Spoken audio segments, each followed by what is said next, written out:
Hello friends, चला मग आज तुम्हाला घेऊन जाते एका मस्त ठिकाणी. मी विद्या आणि तुम्ही बघताय जस्ट बीइंग विद्या. आज आपण आलोय तिकोना किल्ल्यावर. पुण्यापासून साधारण 60 किलोमीटरवर असलेला हा एक सुंदर वन डे ट्रेक आहे. आणि सुरुवातीलाच हे व्ह्यूज बघा. पावसाळ्यात सगळीकडे हिरवळ, ढग आणि धुकं, वातावरण एकदम सुंदर झाले. हा ट्रेक फार कठीण नाही, त्यामुळे बिगिनर्ससुद्धा आरामात करू शकतात. पण पावसाळ्यात रस्ता निसरडा असतो, त्यामुळे थोडं जपून. आणि इथे आपल्याला पाहायला मिळतो चपेटदान मारुती. गडावरचं एक खास ठिकाण आहे, त्यामुळे हे पाहायला विसरू नका. इथून पुढे ही अशी हिरवीगार जाणारी वाट आहे. खरंच अशा वातावरणात ट्रेक करण्याची मजाच वेगळी आहे.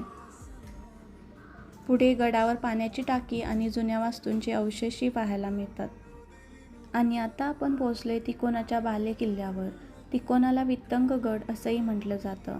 इथे आहे त्र्यंबकेश्वर महादेवाचं मंदिर. दर्शन घेऊन आता जाऊया वरच्या व्ह्यूकडे. आणि शेवटी आपण पोहोचलोय गडाच्या माथ्यावर. हा भगवा आणि आजूबाजूचं वातावरण बघून सगळा थकवाच गायब होतो.